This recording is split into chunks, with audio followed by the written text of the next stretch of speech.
مفتی رشید احمد خورشید صاحب کے بیانات یوٹیوب پہ سننے کے لیے youtube.com/مفتی رشید آفیشیل پر کلک کریں اور سبسکرائب کر کے بیل آئیکن کو پریس کریں تاکہ ہمارے آنے والے نئے بیانات آپ کو بر وقت مل سکیں۔ النبی صلی اللہ علیہ وسلم اذا اصبح احدکم یوما صائما فلا يرفث ولا يجهل فإن امرؤ شاتمه أو قاتله فليقل إني صائم إني صائم۔ حضور نبی کریم سرور دو عالم صلی اللہ علیہ وسلم نے ارشاد فرمایا، جب تم میں سے کوئی شخص روزے سے ہو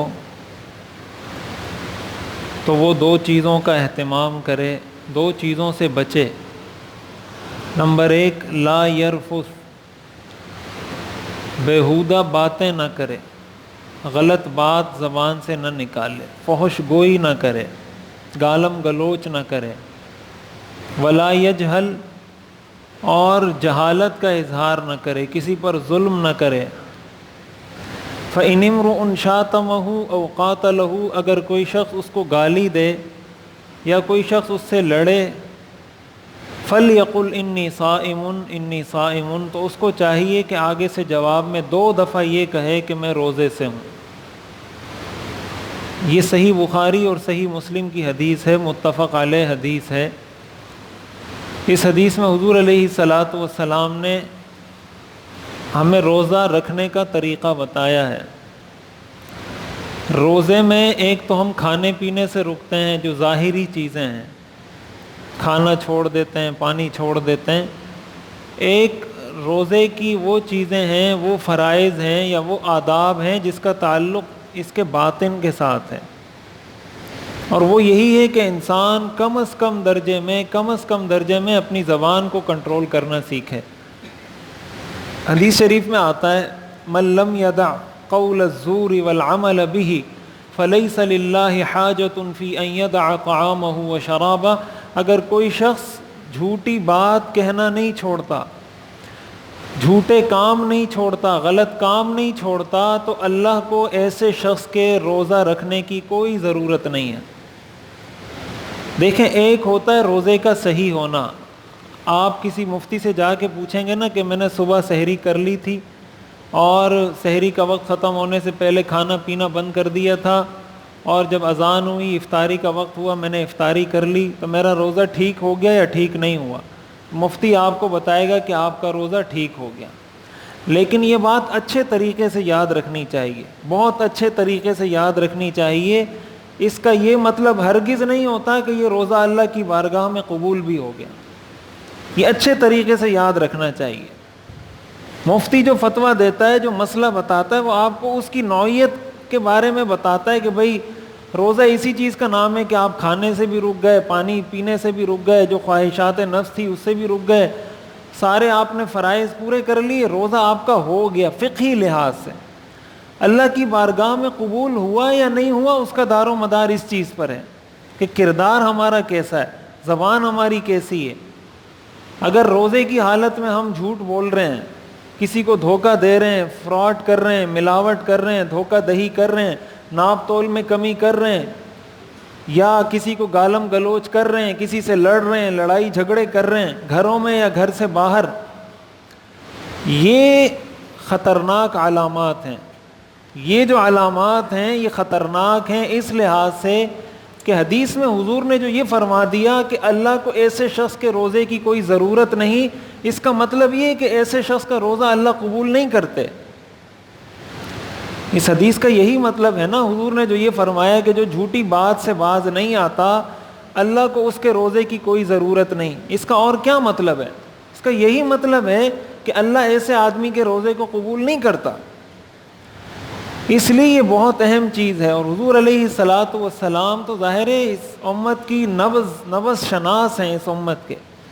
ہمارے ہاں روزے میں کیا ہوتا ہے کہ ایک تو بہت ساری چیزیں، بہت سارے گناہ ہم عام دنوں میں نہیں کر رہے ہوتے، روزے کی حالت میں کر رہے ہوتے ہیں۔ جیسے ہمارے ہاں چیزیں مہنگی ہو جاتی ہیں، ہمارا عمومی مزاج بن چکا ہے، رویہ بن چکا ہے بحیثیت قوم کے کہ رمضان آئے گا تو ہم نے چیزیں مہنگی کرنی ہے، ہم نے ذخیرہ اندوزی کرنی ہے، جو چیز پہلے 1000 کی ملتی تھی ابھی وہ 2000 کی بیچنی ہے. پھر اس کے ساتھ ساتھ کوئی چیز بیچ رہے ہیں تو اس میں جھوٹ، اس میں ملاوٹ، اس میں ناپ تول میں کمی، دوسروں کے ساتھ لڑائی جھگڑا. حضور علیہ الصلاۃ والسلام نے جو یہ فرمایا اس کا مقصد یہ تھا کہ انسان کم از کم روزے کی حالت میں اپنے آپ کو کنٹرول کرنا سیکھے. جب روزے کی حالت میں اپنے آپ کو کنٹرول کر لے گا تو روزے کے بعد کنٹرول کرنا اس کے لیے آسان ہوگا. ہم گھروں میں ہمارے ہاں دیکھیں تو گھروں میں رمضانوں میں لڑائیاں جھگڑے بہت ہوتے ہیں، اور اس کی وجہ کیا ہوتی ہے؟ وجہ یہ ہوتی ہے کہ مرد جائے گا کام پہ، کام سے واپس آئے گا تو جو اس کی تھکاوٹ ہوگی ساری اپنی بیوی پہ اتارے گا، بچوں پہ اتارے گا، ڈانٹے گا، لڑے گا، گالیاں دے گا، غصہ کرے گا. گویا روزہ صرف اس کا ہے، اس کی بیوی کا روزہ نہیں ہے. روزہ صرف اس کا ہے، اس کے بیٹے کا یا بھائی کا روزہ نہیں ہے. روزہ صرف اس کا ہے، اس کے گھر میں کسی اور کا روزہ نہیں. یا اس کے گھر والوں نے ایک روزہ رکھا ہے اور اس نے شاید 5-6 ایک ساتھ رکھے ہوئے ہیں. ایسا اس پہ غصہ کر رہا ہوگا اپنی بیوی پر، گھر والوں پر. اب ظاہر ہے آپ کام سے تھکے ہوئے آئے ہیں تو آپ کی بیوی بھی تو گھر میں کوئی کام کر رہی ہوگی نا، کوئی جھاڑو پونچھا دے رہی ہوگی، کوئی کھانا پکا رہی ہوگی، کوئی آٹا گوندھ رہی ہوگی، وہ بھی تو کام کر رہی ہے. اب اس کے کام اور ہیں، آپ کے کام اور ہیں. اب آپ کو اگر اس وجہ سے غصہ آ رہا ہے کہ یہ فیکٹری میں کام کیوں نہیں کرتی اور میں کیوں فیکٹری میں کام کرتا ہوں، یہ تو پھر اللہ سے لڑیں کہ اللہ نے آپ کو مرد کیوں بنایا اور اس کو عورت کیوں بنایا. یہ تو اس سے لڑنے کی چیز نہیں ہے. حضور نے جو یہ فرمایا نا کہ روزے کی حالت میں اس سے بچیں، حضور کو پتہ تھا کہ لوگ اس سے نہیں بچیں گے، یہ امت اس گناہ میں مبتلا ہوگی، اس لیے حضور نے الگ سے اسپیشلی اس کا حکم دیا ہے کہ روزے کی حالت میں کسی سے لڑے نہیں.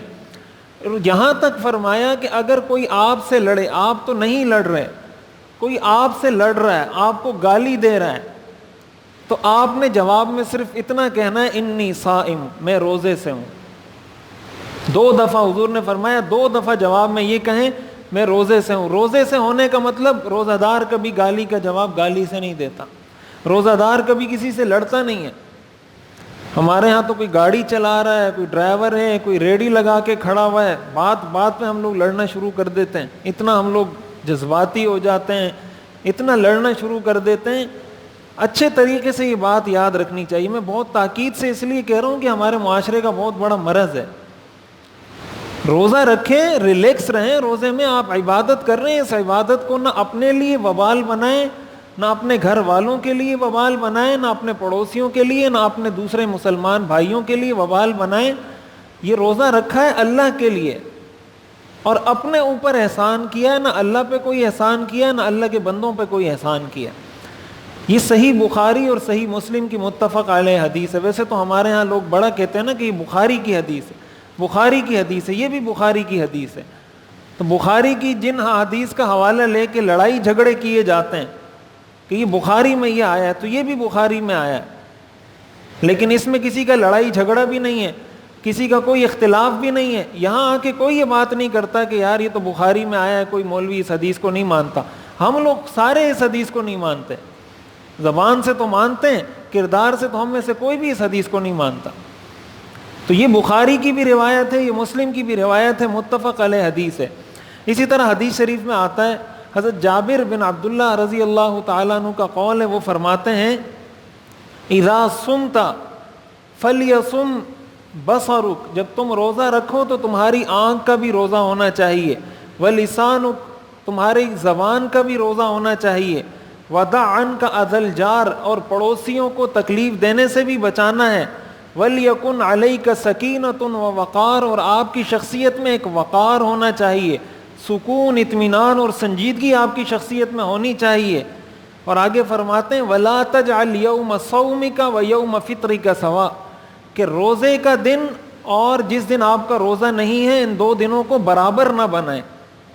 یہ شریعت کا مطالبہ ہے کہ ایک آپ کے وہ دن ہیں، وہ شب و روز ہیں جن میں روزہ نہیں ہوتا، ایک وہ شب و روز ہے جن میں روزہ ہوتا ہے. شریعت کا مطالبہ یہ کہ ان میں کوئی فرق ہونا چاہیے، پتہ چلنا چاہیے انسان کے کردار سے کہ یہ روزے سے ہے. ابھی یہ جابر بن عبداللہ رضی اللہ تعالیٰ عنہ فرماتے ہیں کہ روزے میں اس چیز کا اہتمام ہونا چاہیے. تو یہ بہت اہم چیز ہے جس میں غفلت کی جاتی ہے، اور اس میں غفلت بہت زیادہ عام ہے. یہ وہ چیز ہے جس سے روزے کی قبولیت مشکوک ہوتی ہے. اور جتنے یہ گناہ کے کام ہیں، جھوٹ بولنا ہے، چغلی کرنا ہے، غیبت کرنا ہے، حسد کرنا ہے، گالی دینا ہے، کسی سے لڑنا ہے، ان سارے کاموں سے روزہ مکروہ ہو جاتا ہے. ان سارے کاموں سے جھوٹ بولے گا تب بھی روزہ مکروہ ہوگا، گالی دے گا تب بھی روزہ مکروہ ہوگا، گانے سنے گا تب بھی روزہ مکروہ ہوگا. کوئی بھی گناہ کا کام کرے گا روزہ اس سے خود بخود مکروہ ہو جائے گا. اسی طرح روزے کی کچھ مکروہات ہیں جس کا تعلق ان چیزوں کے ساتھ ہے کہ کوئی شخص پانی منہ میں لے کے، جیسے بار بار لوگ پانی کو منہ میں پھرا رہے ہوتے ہیں یا کلی کر رہے ہوتے ہیں بار بار، اس طریقے سے بار بار یہ عمل کرنا، اس سے بھی روزہ مکروہ ہو جاتا ہے. اسی طریقے سے میں پہلے بھی بتا چکا ہوں، ٹوتھ پیسٹ وغیرہ اگر روزے کی حالت میں کیا جائے اس سے بھی روزہ مکروہ ہو جاتا ہے. اس کی وجہ یہ ہے کہ اس کے ذرات حلق میں پہنچنے کا اندیشہ ہوتا ہے، اور اگر ذرات حلق میں پہنچ جائیں تو اس سے تو روزہ ٹوٹ جائے گا. مکروہ اس وقت تک ہے جب تک ذرات حلق میں نہ پہنچیں. اسی طرح بلا ضرورت روزے کی حالت میں ڈرپ لگانا، بلا ضرورت طاقت کے انجیکشن لگانا، اس طرح کے جو کام ہیں یہ بھی روزے کی حالت میں مکروہ ہیں، ان سے بھی روزہ مکروہ ہو جاتا ہے. تو روزے کے مکروہات دو طرح کے ہیں. ایک مکروہات وہ ہیں جن کا تعلق کھانے پینے کی چیزوں کے ساتھ ہے، ایک مکروہات وہ ہیں جن کا تعلق ہمارے رویوں کے ساتھ ہے. ہم نے ان دونوں مکروہات سے بچنا ہے. کھانے پینے سے متعلق جو مکروہات ہیں اس سے بھی بچنا ہے، ہمارے رویوں سے متعلق جو مکروہات ہیں ان سے بھی بچنا ہے. ان چیزوں کا اہتمام ہوگا تو اللہ تعالیٰ کی ذات سے امید ہے کہ پھر ہمارے روزے اللہ کی بارگاہ میں قبول ہوں گے. اللہ تعالیٰ ہمیں ایسے ہی روزہ رکھنے کی توفیق عطا فرمائے، اور ان تمام چیزوں کا اہتمام کر کے حدیث کے مطابق، شریعت کے مطابق روزہ رکھنے والا اللہ تعالیٰ ہم سب کو بنائے.